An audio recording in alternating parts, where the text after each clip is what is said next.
here.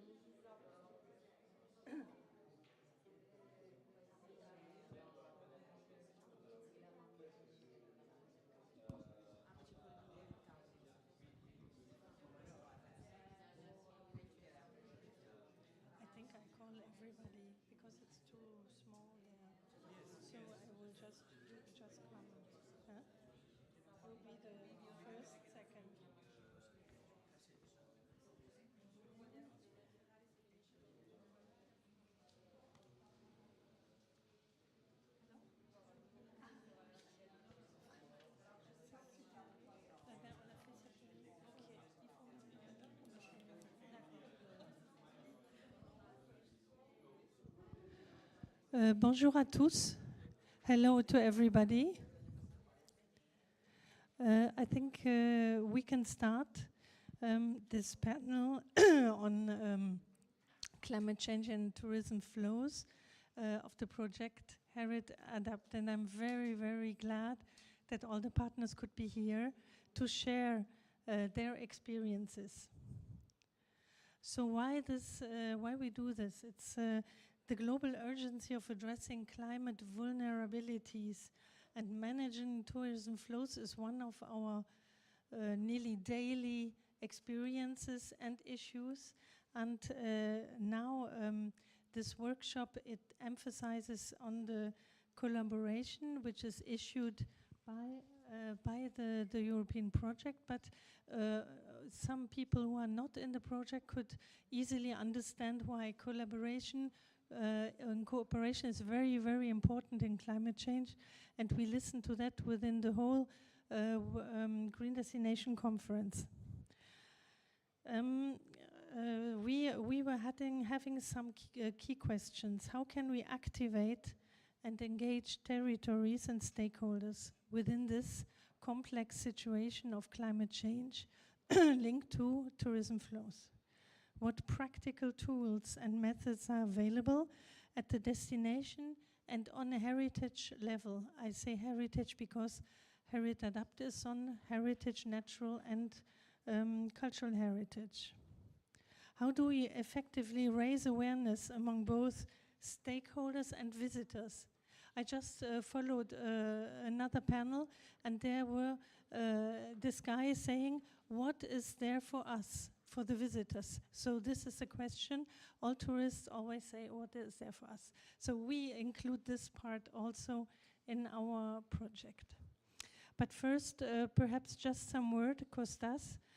This project has a leader, which is Western Greece. Thank you to be there, and just some words for everybody. Thank you, Angelica. I'm very glad for being here. I'm Kostas Zamaloukas. I represent the region of Western Greece, which is the lead partner in Herit Adapt project. Actually, we are running in the second year of implementation of this project, which ends on June of 26. In this project, we have partners from 8 countries, Greece, Italy, France, Spain, Cyprus, Croatia, Montenegro, and Bulgaria. And we have selected 8 pilot areas where we will try to apply, to test our methodology, the model that we are going to, is being implemented at that time. And one important aspect is that we try to engage the citizens. We're trying to establish local working groups and to engage the local stakeholders, the people that they live in these territories. The pilot sites include UNESCO monuments, but also less recognized and famous, but not least important places. This is a very brief presentation of the project. I think that you have the chance through the presentations that they will follow to have an idea not only from the project activities and the work that is being done, but from other initiatives and the work that is being implemented at the same alignment to the same scope of this project and this conference. So once again, thank you for being here. And in the case that you need some more information about the project in technical aspect, I'm at your disposal. Thank you. Thank you very much, Kostas. So we're starting this presentation.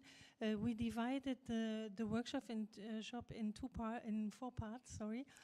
First, we begin with tools. Then we will show some methods, always on climate change and tourism flows. And then we will speak about raise awareness, which is a big subject in every tourism development linked to climate change. And at last, we will speak about international cooperation, and this will be as well an important part. So we start right away with you, Athanasios Kalogeras from Athena. You're a researcher, a research center of Greece, and you are sharing with us digital twins that you work on the temple of Apollo and Epicurus. Right. So. Thank you very much, Angelica. I'm very happy to be here in Montpellier and in this venue that is quite important. So, as Angelica said, I am a researcher at Athena Research Center. We are a large ICT research center in Greece. And I'm going to present you the work that we are doing at Apollo Epicurus, which is one of the pilot sites of the project. So the Temple of Apollo Epicurus is an important monument of 5th century before Christ, built by the architect of Parthenon in Ktinos in mountainous Ilia. It is at an altitude of 1,100 meters of Cotilio mountain. This is a very elegant temple, recognized even from ancient times, and the uniqueness of the monument is that it combines for the first time the three ancient classic orders, so Doric, Ionic, and Corinthian, all in one in the same temple. And it has been the first UNESCO monument recognized in Greece from the year 1986. So there are a number of challenges that the monument faces, mainly due to the remoteness and the difficulty to reach it. So being at an altitude and being some 20 kilometers away from the coastal zone impose different challenges on the monument, which are related to the weather conditions and also that are deteriorating also due to the climate crisis and climate change. So there was a need to shield the document with a tent, so it remains in this condition, and there are continuous efforts of restoration of the temple. And there is a challenge for the region and for the local municipalities to divert the large flux of tourism that goes into Western Greece, and mainly ancient Olympia, that is the main site in our area, birthplace of the Olympic Games, to divert part of this flux of tourism towards this monument. So the idea, we view this effort from the point of ICT tools, and we are building currently a digital twin of the temple, starting already from a 3D model of the temple that has been elaborated in the last months using photogrammetry techniques and presenting a one-to-one representation with the real thing and allowing what-if scenarios to be elaborated with reference to this temple. And then the next step is on how to overimpose on this 3D model data collected from different sources, weather data and other types of data, so that you can work out scenarios. And the second, how to use existing tools that were developed in previous projects in order to help the restoration effort. So, for instance, we had Warmest project with University of Granada as lead partner that has produced two important tools. One, using AI in order to detect defects on the salience features of a 3D model, and the second, a tool that enables the annotation of a monument of a 3D model with expert knowledge provided by the archaeologists or the restorers. So we are going to use these two tools in the new monument. And another goal that was set by the F48 of Antiquities was to unite parts of the monument that are currently apart. Okay. Here you can see, you saw a video of the model before, and here you can see some photos out of this model. So these are not photos of the monument, are glimpses from the produced 3D model. And here are two more videos, one showing the model as it was built, and the second showing the frieze of the monument. This frieze, the original, lies now at the British Museum, but there is a replica that is situated in the library of Andritsena, a local municipality near the monument. So we made a 3D model, a digital twin of both. And the question is if we are able to combine, so overimpose the frieze on the temple so that it gives the impression how it was in antiquity. And here are two slides with reference to the tools. So here you see the AI algorithm to identify saliency features.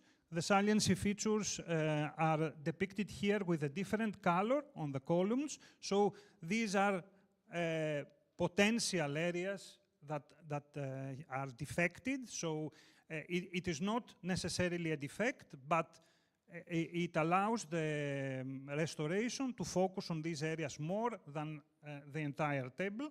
And the second is the annotation tool that allows the expert user to do what? To overimpose annotations, notes, etc. on the 3D model in order to have an annotated digital twin. And okay, a final video of the produced also in the context of this effort. So the two challenges that we intend to solve with this work are, the first is related to enhancing the restoration effort, so the restoration effort of the temple, and the second is to be possible to use this material that we use for the digital twin for promotion purposes of the monument, so that through an exhibition and through the involvement of the local communities and people, local stakeholders, to be possible to make the monument more visible and attract, divert part of the tourism flow that exists in our area towards this monument. And I heard a very interesting presentation this morning. Actually, there was a motto that I liked very much, that sustainability in tourism really means visiting less visited sites. So this is exactly the notion of sustainability that we want to follow for Apollo Epicurios. It's a less visited monument, although it's a very important monument due to its remoteness. So it is a challenge for the region and for the rest of us to do what? To increase overall sustainability in the region, increasing the visibility and the attractiveness of the monument. So thank you very much.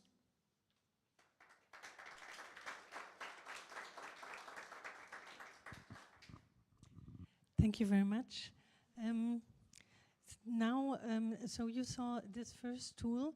Something similar has been done in Montenegro, and so Milos Ivanisevic. I wanted to start because on my list, I think it's the ancient name of Cetinje, from where you're from, and so you could tell us in Montenegrin. Ivanisevic, you mean my surname? Oh. Yes, and here Okay. It is a little bit difficult to pronounce. It's Žabljak Crnevića. We have lots of consonants together, so it's not very easy. It's not very easy for foreigners to read.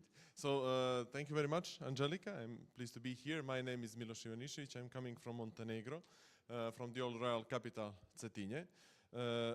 We have been part of the Herit Adapt project, and we are very much proud of it because what we were achieved to do during the project.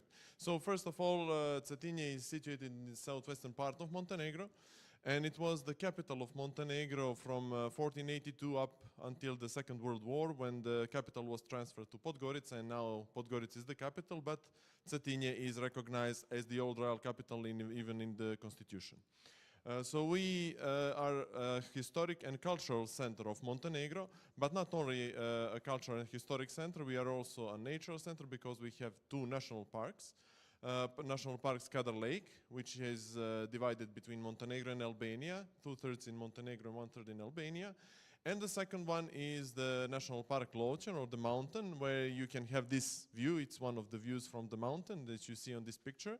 And the view goes to the most southern fjord of Europe, that is also in our country. So what we did in the Herit Adapt project is actually we did a virtual 3D model of our fortress, Žabljak Crnevića. I will repeat it, maybe you will get it or not, it doesn't matter. But this is a very important fortress for us, because this fortress, as you see it, was the capital of Montenegro before Cetinje. And what we wanted to do is to preserve it. As you can see, there is a lot of vegetation growing inside of it, and some of the walls have crumbled down during the last years. So in this way, we wanted to preserve it, and if something happens to all other walls, we could rebuild it as it was. As I was talking with my colleagues from Greece, with Athanasios and Ioannis, when we started making this project, I told them this was a great idea because it was a similar situation that was with Cathedral of Notre Dame, because the cathedral, when it burned down, there was a video game, Assassin's Creed, that they made this screening and made actually this virtual 3D model of the cathedral and gave it to the French authorities so that they could rebuild it as it was. So that is something that we wanted to do also with Žabljak Crnević, and right now we are doing several projects with it, also cleaning of the greenery, as you can see, because also of the climate change. This year we had very few rains, and there is a potential hazard of wildfire. So in this way we want to clean everything around the fortress so it doesn't go crumble and through due to a fire. This was a drone that we procured during the implementation of this project. It is a leader drone, a very good equipment so that we could use it to build this 3D model. And actually we did it and wanted to do it even before, on the beginning of the year, but then the rain came, so we actually did it in April. And I can show you, these are the screenshots from the 3D model. It gave us a very, very detailed model that we can even measure. We have measurements, everything, so how thick the walls are, height, everything else, so that we can preserve it in a much better way. We have also a link, but right now we are not in a possibility to show you the link, but if anyone wants to have the link and see, touch, and scroll inside of the monument, we can give you that. And this is one of the main concerns right now, because we have been talking also with our Ministry of Culture and the Administration of Preservation of Cultural Monuments, and they told us that they want to have a partnership with us and do as many monuments as we can, not only in the territory of our city, but in whole of Montenegro. So right now I can actually say that the project has reached not only this goal, but future goals that will happen in the next few years. If you have any questions, we can then have it at the end of the presentation. Thank you very much. Thank you a lot, Milos. So you saw there were two tools presenting. And they are digital twins. It's funny because in our experimentation, this is, and I look at Jean-Michel Claire, with whom we make the vulnerability and risk. I will speak a little bit later. But we was speaking with the grotto because there we can imagine also digital twins to preserve the monument. So now we are switching, on the next theme, which is the methods. It's very important to know what we do now and later. And we cannot accept just to say, okay, we will see what is happening. No, we have to anticipate. I think this Green Destination Congress showed it a lot since yesterday, that we really have to get organized, because climate change is here, and so are the tourists. And I'm really glad that Stjepan Kavar from the city of Dubrovnik, from Dura, is present, because he will speak about the over-tourism part, even if I don't like the word, but go ahead. Up to you.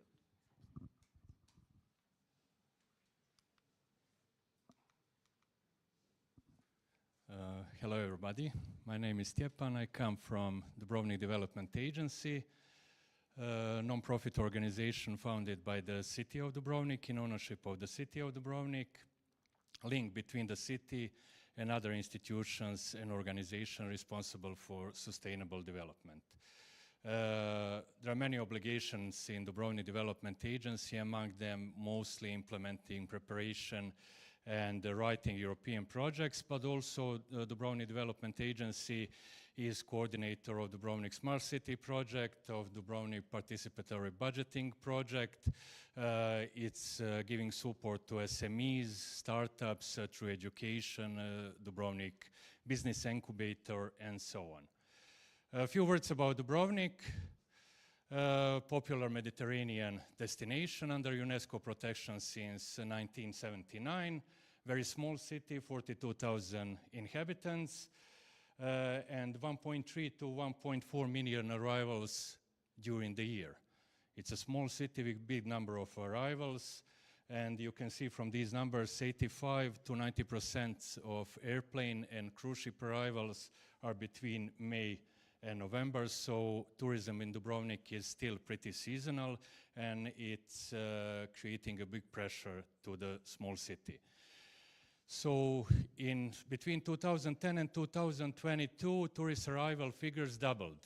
So these are the images of the city from 2014 and 2015. Dubrovnik was flooded and overcrowded with tourists, and began to have a pretty bad image in the media all over the world. So you see how small it is. It's only 0.14 kilometers, square kilometers big. That's this historical center. Only 300 meters long street, and 10,000 people were flooding this area. So it was alarm from city government to make a change. In 2017, Dubrovnik city government started with big umbrella project, Respect the City, with the main aim for Dubrovnik to become sustainable tourist destination, to protect the natural and cultural heritage, and to give visitors and citizens better experience of the city. After that, it was upgraded with many other plans, management plan for Dubrovnik, carrying capacity plan for Dubrovnik, action plans and actions. I will show you a few digital solutions and a few initiatives that created synergy between the city and involved stakeholders. Tourism organization, CLIA, which is Cruise Line International Association, who is bringing big cruise ships to Dubrovnik. It was important to the city to renegotiate with them, so not many ships are coming at the same time. So what we started in 2015, digital solutions like Dubrovnik People Counter that counts every man coming to within the historical cultural city center. So since 2017, for the past 8 or 9 years, we have the data and the habits of the visitors of the historical center. Whole city was covered with parking sensors, so we know the habits of people coming to the city, where they are going with their cars. In 2018, we created application to predict number of people coming to the city. The whole city is covered with Wi-Fi, free Wi-Fi system that city is using to communicate with the visitors. So if there is a crowd in one area, they are, how to say it, proposed to go to another not so visited area.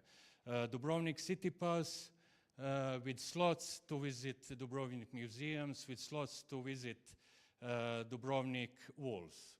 Regarding mobility, this is new image of the main plateau of Dubrovnik. This is the old one. So every tourist ship, every tourist bus coming to the center has to use bus web shop to buy and to reserve their own slot. This year, Dubrovnik started with big project, special traffic regime zone. So all around UNESCO traffic zone, traffic is completely allowed only or regulated and allowed to vehicles depending on a category. So everybody is not allowed to approach the UNESCO center. Also, delivery vehicles are also heavily regulated. Also, the city is building a big park and ride area 10 kilometers from the city, which is funded from International Territorial Initiative. Big money is funded there. Every car coming to the city will be redirected to park and ride, and then obliged to use public transport, and that will be the only way to enter the city. So as you see from this image and this image, this big sustainable idea was one of the projects that really showed that it can be successful. So many small measures and many big measures worked in a synergy, so Dubrovnik achieved sustainability in a way. Thank you very much.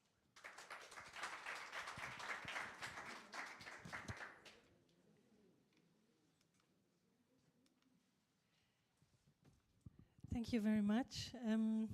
In this part, on the methods, so Stepan showed the tourism flows part, the way they managed in Dubrovnik, and this was our idea also to work in this project on climate change and the tourism flows. And so actually yesterday there was in a panel, David Seniorik said that Occitanie is one of the most submitted region to climate change, which is true. You have to know that Occitanie is a huge tourism region, and knowing that France is the first tourism region in a country in the world. So it's a big issue for everything, for economics, but it may be high vulnerabilities also on the different parts. We have already climate change here, it's here. Big droughts, we have strong heats. We had a lot of fires. I don't know if you heard about it. The summer was just crazy. And inundation. So we have combined risks also, which is very difficult. All this gives the attractiveness of the destination into risk within 30 years, but we think it would be much earlier than in 30 years. So we said we should use the Herit Adapt project to get organized, and we put up a little strategy which we are kind of testing right now, and it is totally based, what Costa said in the beginning, on stakeholders, working with the local people and everything to be sure that action is taking afterwards, or at least we raise awareness. And so our pilot site is this one. It's it's a site, a famous site in the region. It's normally Canigou Grand Site, which is a big area, but we had to focus, and we focused on Villefranche-de-Conflans. Villefranche-de-Conflans was founded in the 11th century, and it was built, it's a protective city and a fortress, I will show you. And it was built to protect the entry to 3 valleys. And at that time, it was in Spain, it was not in France, because it's on the downmost Spanish-French border. Only with the Treaty of the Pyrenees in 1659, Villefranche became French. So then you imagine that it protected more the frontier between Spain and France. And so what is special about this? It's because they have only 212 inhabitants per year, which is just incredible. And we don't really know how many tourists are there. Well, the mayor says 800,000. We thought it might be a little bit much. So we are kind of objectivating right now the different data. So this is here the city of Villefranche-de-Conflans. We include in our study also the Fort Liberia, which is part of all this historical monument. Here are actually the ramparts. Today the tourists can make nearly the whole tour, not the whole, but nearly tour on the ramparts. But as it is a tourism area, we included also here one of the 2 grottos. Because we have to observe, it helps us to observe the vulnerabilities of this monument. And we combined actually here, we wanted to give objective numbers of tourists. We installed 3 eco-counters on the 3 openings of the town, which helps us to monitor for 1 year how many people is coming in and going out, and then having a clearer idea. We added 2 studies helping us to realize these countings. It's city profile and flux orange with telephones. So we will have a lot of comparisons that we can make. In parallel, we are right now conducting with Jean-Michel Claire of Adoc, he's our associate partner. We are conducting a vulnerability check, and I think this is a real great method to go into really what is happening in the destination. And we are a lot of back-checking with all the stakeholders. What will we do in the end to get all the results shared to other destinations? We decided to inject all the data in the tourism intelligence tool, which is my colleague Dominique, if you want to come, just say several words about it and all the thing we can do with it. Yes, we can do a lot of things. Just one word, because a picture explain more than I can do. We developed a platform, can manage a lot of data from many sources, and the goal is to improve, to demonstrate the facts, to transform opinion on some kind of, we can hear about climate change, and we want to objective the findings we can do. So this kind of project is also the possibility to improve our tools with real data. So we, as Angelica said, we inject all the data disponible we can, and we'll data visualize all the data and mix all the data to improve, to demonstrate the situation. If I want to be very very short explanation, it's okay for you? Okay. The thing which is interesting actually is that we do that for all the destinations in Occitanie. They profit from our work, and they profit also from sources like this. They are all working, for example, you worked on big heats within 50 years, so we could draw parallelism and everything. So we are ready to use all the different experiences and to share it with the other destinations. Thank you.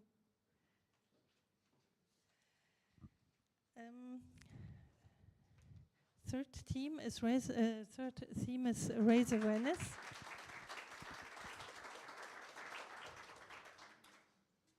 Raise awareness is really, really important. And how do we do that better? Then I think I'm really amazed of what you did, Ana. Ana Garcia Lopez from the University of Granada. Thank you very much to be here too. And I give the floor to you. You are in the arts department. Yes. You're not tourism department. No. So this is also great because you can combine, like Athanasios is a scientist, and we can combine all our experiences, and that's great. I give the floor to you. Thank you so much. Thank you. Well, I am Ana Garcia Lopez from the Department of Fine Arts, Art and Design. I'm here together with my colleagues in the Departments of Economics and Tourism. So we are a quite multidisciplinary team. Let me get the time. Our presentation is on emotionally intelligent destinations, or how storytelling and AI can help redistribute tourism flows. Is it here? Yeah, the next one. This? Okay. Okay, our challenge is our two associated partners are the Alhambra and also the one area which is quite big right over there, which is connected to the Alhambra through the watchtowers. So those watchtowers were connected to the big watchtower in Alhambra when the Muslims were sovereigns in Granada for 8 centuries. So we wanted to connect stories so that we can balance tourism, because there is 2.7 million visitors per year in Alhambra. This year they had just released the numbers, and there's almost non-visitors over there in those beautiful towns that has beautiful towers and beautiful history and very, very well connected. So our proposal was to use AI-generated narratives so that we can use these storytelling and emotional narratives to divert these tourism flows from the tower in Alhambra to these lesser-known culturally very significant sites. Thank you. I just wanted to make sure that I... So how we did that is through this emotional storytelling that will help us link through itineraries, gastronomy, crafts, and local narratives that could help deviate these flows of tourism from Alhambra to these, which are quite close. We did that. We have released the first chapter. You're going to see a very small part of it through hyper-realistic animation, through the linking all these gastronomy, itineraries, and so on, so within the realistic animation. This is exactly what we mean. I don't know if this is working. Okay, you need to play? Okay, there we go. Does it have sound? Okay. So most of these towers are just stones. We have rebuilt them. Once you rebuild them, and we have revealed a little bit of the this is all AI produced, and how the Catholic king and queen, and all the history, and how we relate that to the territories today. This is a very, very short. Su Majestad, la Torre Norte. And by we are linking this artistic. Esas torres, siempre con malas nuevas. Majestad, antes de vuestra corona, cuando aún los tambores del Islam resonaban en estas sierras, la tierra ardía entre el Genil y la Vega, las torres, hijas de la piedra y la vigilia, aún se alzan, mudas pero no ciegas. En Elvira, el torreón que susurra a Granada, en el Soto de Roma, muros que aún saben de guerra. El Bordonal vigila los llanos, el Molino y el Chopo guardaban los pasos del norte. Nigo Andrés, Porqueriza y Solana, brazos de Moclín, llamas de frontera. En la encantada, la torre sueña sobre el Genil. En Deifontes, la primera en ver al enemigo. Clementino duerme en Tocón y en Agrón el eco aún cabalga. Las torres hablaban. Well, the idea is to let the stories bring people over there by helping with the help of the Alhambra and the towers there, the Torre de la Vela, which is very, very well known and visited, to have these animations and help people go there. And we are working right now in the touristic product that we are working with the city councils, with the associations, and with all the stakeholders in the territory to let the Alhambra help these territories bring some people and some of the interest, which is quite related. This is exactly what Granada started going to the hands of the Catholic and king and queen. And we understand that we think that this could be a very replicable methodology across the Mediterranean destinations because it connects emotions, it connects with the people very easily, with the identity and the rural resilience that is in these areas. And of course that we want the watchtowers not to watch people but to watch climate. So the idea is to place some of the sensors in these watchtowers so that we can turn something that has been quite hard to, particularly now, as frontiers and as a place of war, and to turn that into watching the climate. So this is our proposal and some method. Thank you.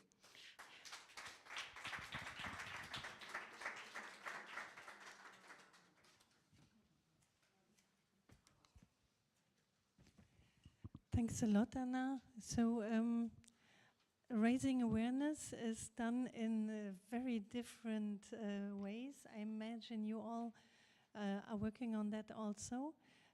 Our next speaker would be Barbara Poggio from the municipality of Genoa, and you will speak about the UNESCO area that you have and how you manage to put differently, like Anna, the tourism flows. I leave you the floor. Thank you. Can I have the? Oh, okay. Here you go. What I have to press? This one. Okay. Okay. Good morning. Good afternoon, everyone. Thank you for the invitation, the kind invitation.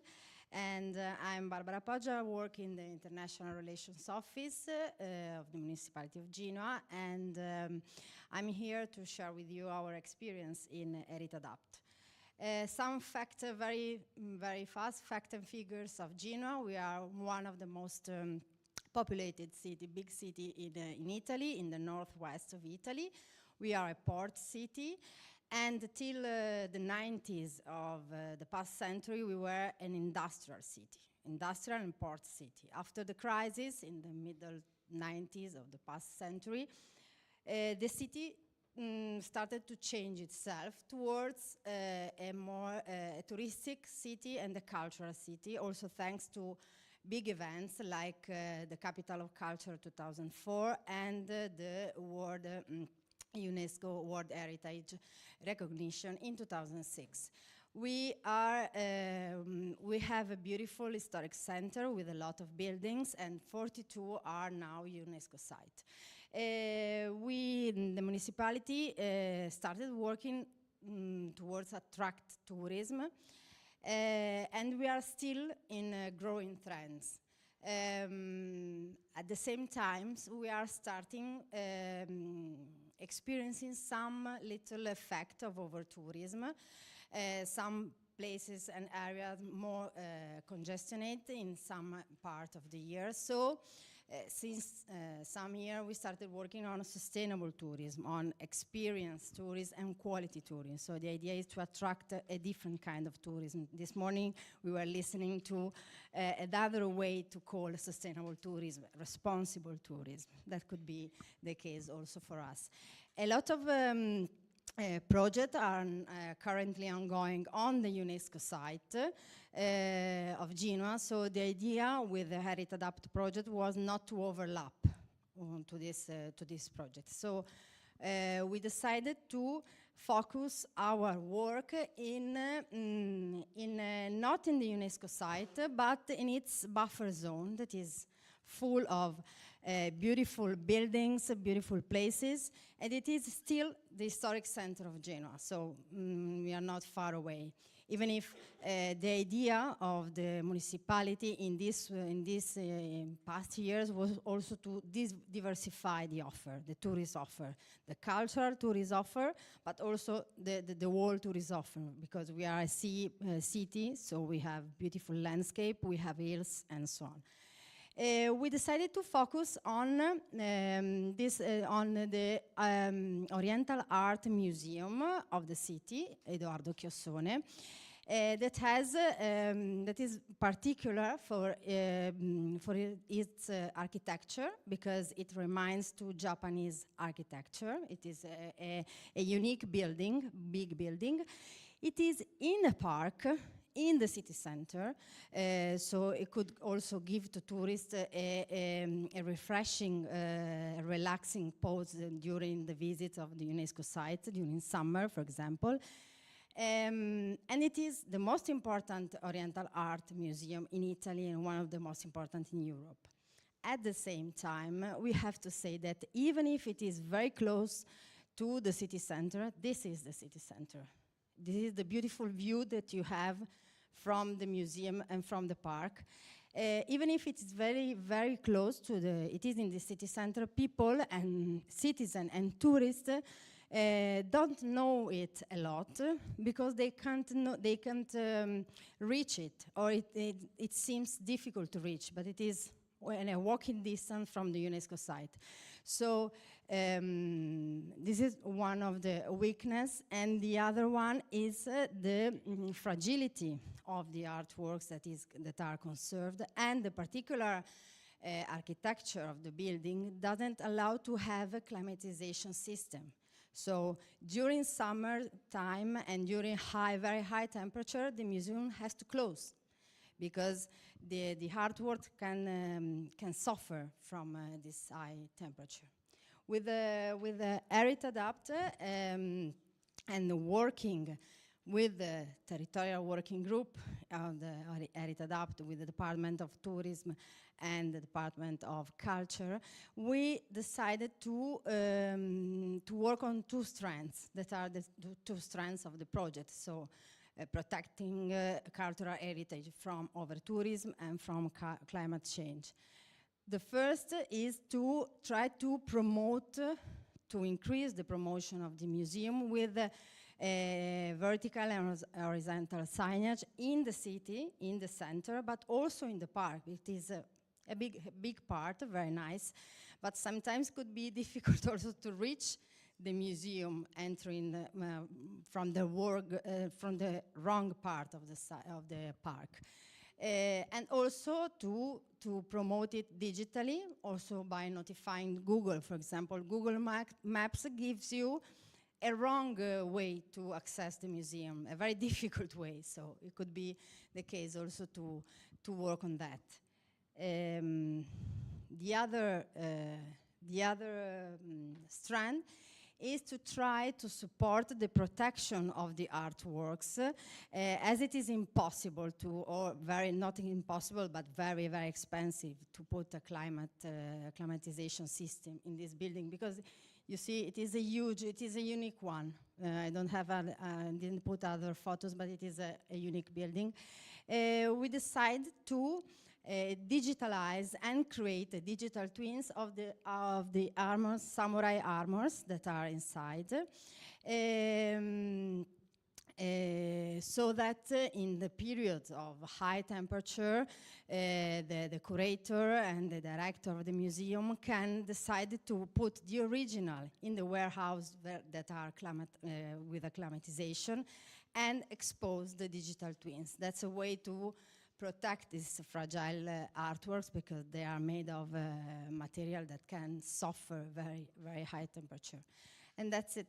We are starting now in this day with the digitalization of the armors. So I think we will give support to the protection from the climate change in the museum. Thank you.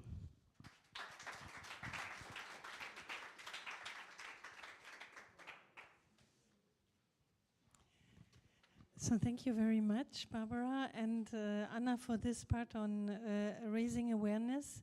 Actually, we are now on our last part, switching on the importance of cooperation. And we have with us Ioannis Mardikis, who will speak about this importance. He's following different projects, and which is just great. We have a dialogue for tourism, which crosses different projects of the Interact that we are now following with Herit Adapt. But you are implied also in Horizon projects, and you prepared something today to present this importance of interacting between the projects. And you are working for EPLO, but I let you present yourself. I give you the floor.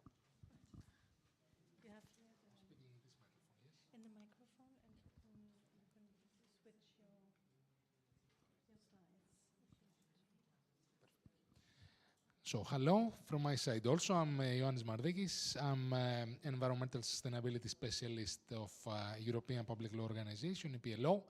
We are performing lots of European projects and many technical and technical assistance projects all over Europe.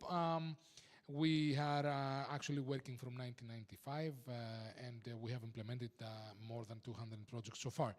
We are an international organization operating in more than 14 countries, and we, in our board of directors, we are actually having 67 public institutions. We are going to discuss today in this important event some cross-cutting challenges and an horizontal approach in relation to what we are doing.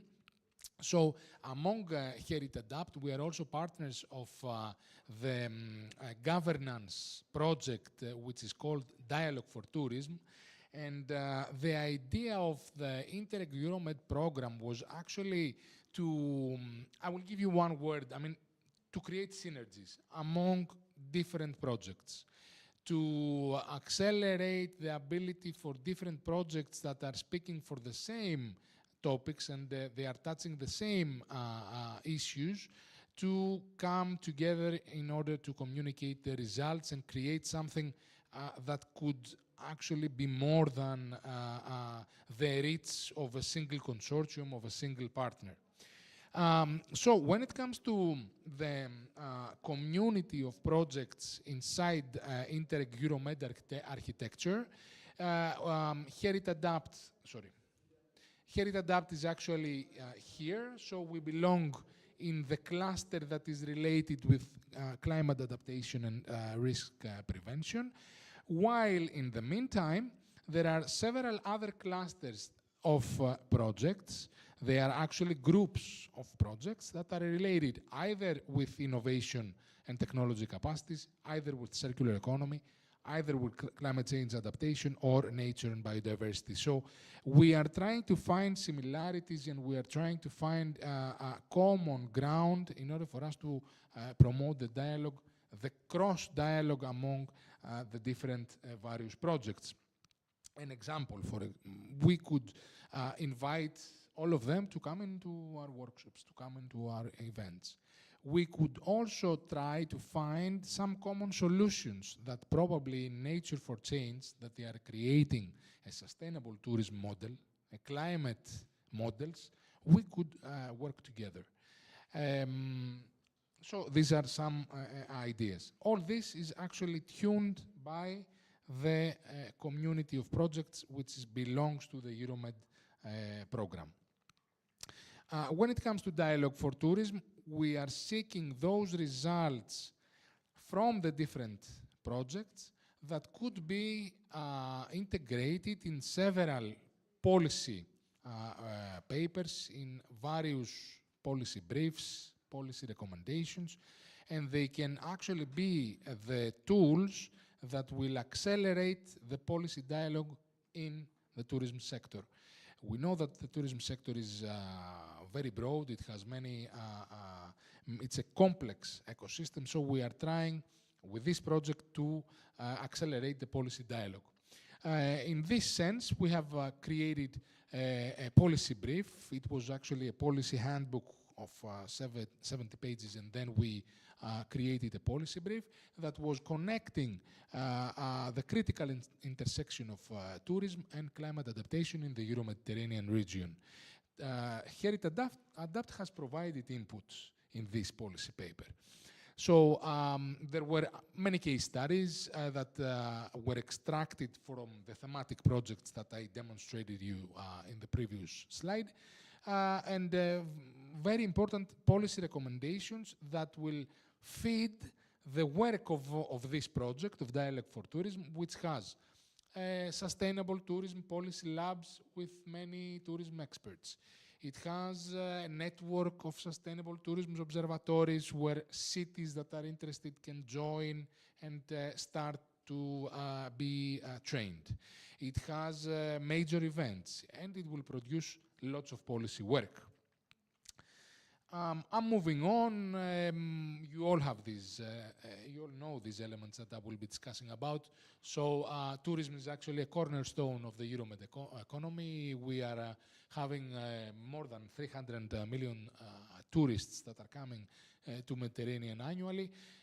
While in the meantime, the temperatures are rising, we are actually expecting for a seasonal reshape of tourism patterns with 2 to 4 degrees increase by 2050.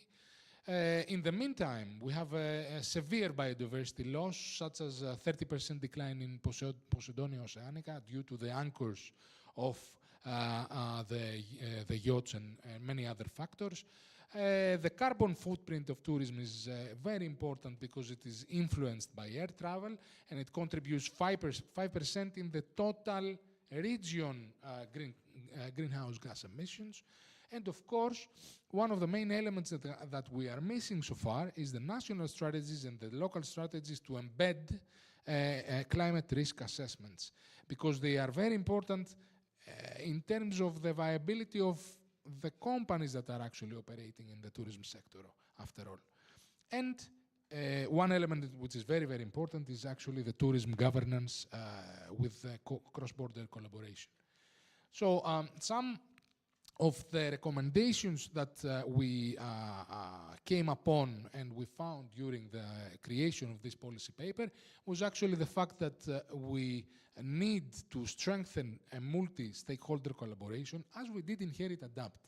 Herit Adapt, you must know, it's one of the most successful projects because it is the one that brought together the conservationists of the monuments with environmental science, and many of the things that could be considered as a miracle, let's say. We cannot touch any stone or anything in Alhambra. We cannot do anything in the roads of Genoa because things are not permitted, etc. We started this dialogue, and we had in our minds that conservationists of the monuments, they are living in a silo. They are not. They are starting to understand what's happening.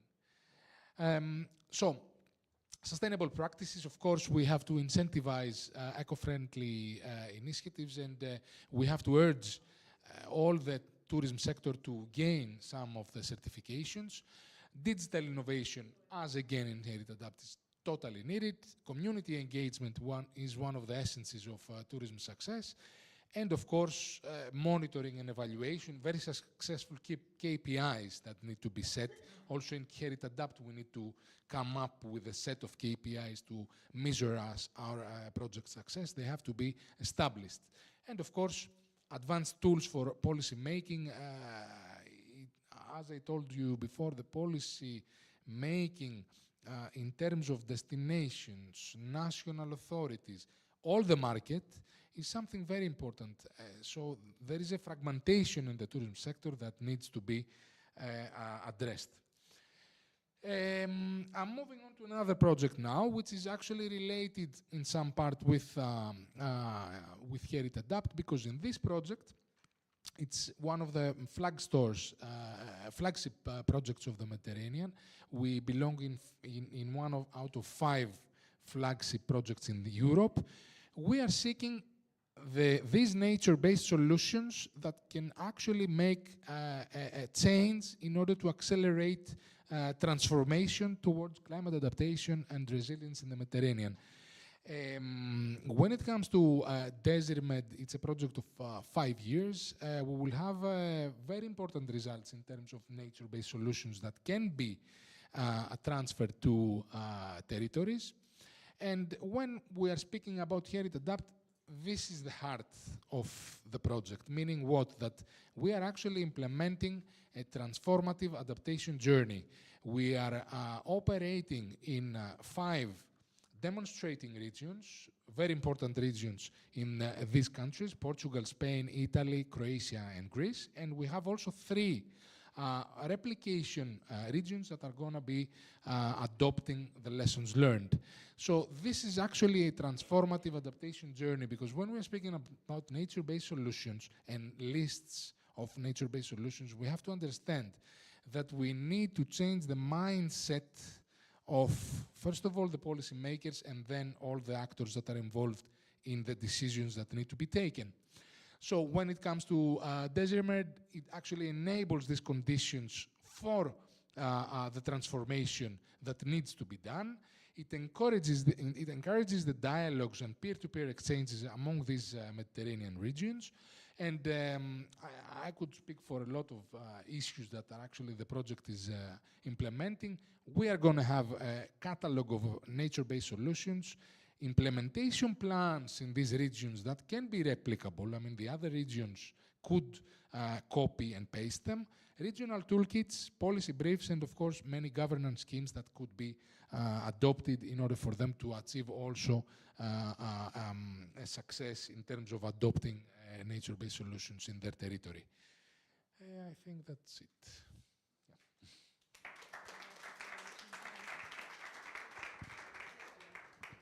Thank you very much.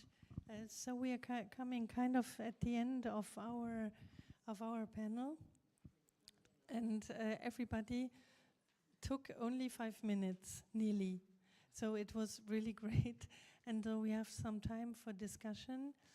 I don't know if you have already some questions. I will say it in French also, because probably a lot of French people. Là, c'est donc le moment pour les questions. Si vous en avez à ce moment-là ou des remarques, vous pouvez aussi les faire et j'essaierai de traduire, à moins que le traducteur le traduit. Est-ce qu'il y a des questions? Will there be questions? Or is everything clear? I present also Victor. He is a partner of Herit Adapt. Perhaps, Victor, just some words to tell everybody on what you're working. He's in Rome at the University of Sapienza, and they are working on. Well, I let you if you want. Okay, yeah, thank you. So we are indeed since being in Rome. Rome is a very huge touristic city, and with a large concentration of tourists in very few regions, very few monuments, among which Colosseum, of course. And we have an associated partner, Cultura, which manages a small site, which is pretty near to Colosseum, still almost unknown to tourism. So we are collaborating with them in order to raise awareness regarding this site, and especially make the visit more enjoyable according to the contemporary taste. So we are integrating a series of extended reality solutions, and we have developed a replicable model for easily generating extended reality contents for tablet-based and projection-based installations, in a nutshell.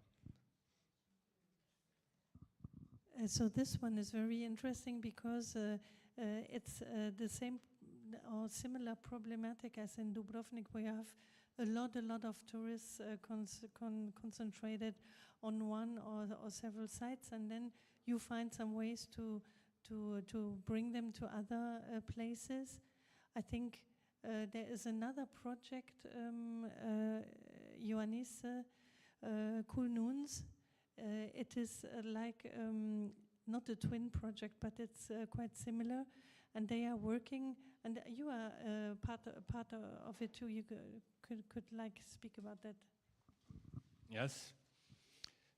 Cool Noons is another Interreg-Med project Dura is involved with, related to climate change and heritage protection.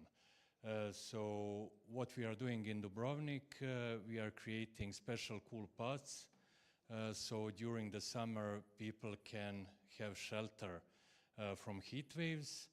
And projects, different pilots, some of the pilots are planting trees to have shelters. And in Dubrovnik, we are taking another digital approach. We are creating a guide for Maritime Museum of Dubrovnik, which is located within a fortress of 4 meters wide walls, which is natural and very cool shelter. So during the summer, we are trying to invite them to enjoy this during the heat waves and this part, this unenjoyable weather. So this is another idea how to improve experience of the visitors, but at the same time, as we see the climate change is happening, we are doing this different approach. It's the same, approximately same thing as a Herit Adapt, which is addressing the other kinds of risks. For example, in Dubrovnik, our project related to Herit Adapt is we created application that is predicting microclimatic conditions in Dubrovnik Rector's Palace. There is a display of many wooden objects which are under heavy humidity, sun influence, so we are predicting the level of alarm for the display in Rector's Palace. So this is also one kind of risk due to climate change. Same as the Cool Noons, as Ioannis mentioned, we are trying to find the synergy between two projects in the same program. Very interesting. There's one question.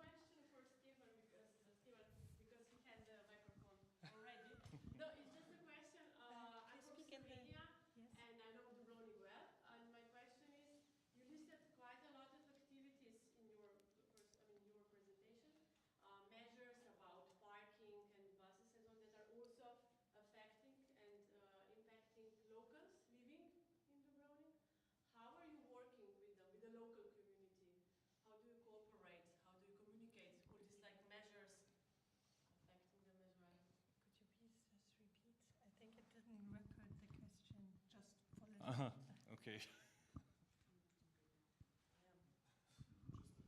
Okay, so just quickly, how do you cooperate with local community, with locals living in Dubrovnik, when you are implementing all these measures about soft mobility, parking spaces and buses? Yes. We have a number of initiatives. One of the biggest initiatives in the city is participatory budgeting initiative in which Dubrovnik gives 2 million euro from city budget directly to recommendations of the citizens, so citizens can vote solutions in their area or the neighborhood. City is divided in 25 neighborhoods like parts. Every neighborhood gets 120,000 euro for a solution, and most of these solutions are mobility related. To improve mobility, to install traffic cameras, and so on. This is one of the ways of cooperating among the different workshops and including the citizens. So city is trying different ways to try to cooperate with the citizens. Do you have something similar in your country? Yeah, I mean, in Ljubljana, we have a representative from Ljubljana here. Of course, I mean, I just wanted to stress out the importance and hear from your side too, how important it is to develop these measures in close cooperation with locals living there and feeling these struggles every day. Yeah. So yeah, being transparent and sincere with them to develop measures together, to include them in this process. Yes, certainly. Fine, thank you. Are there other contributions or questions? There's another partner here from Bulgaria, but I just mentioned because he's here and he will work on a pilot site in Bulgaria, but doesn't not know yet. And so welcome to you too. Well, if there's not another question, well, we could finish this panel. And thank you very much for listening. And then you can come back to me, Angelika Sauermost, and if you need some information, no problem. Thank you very much.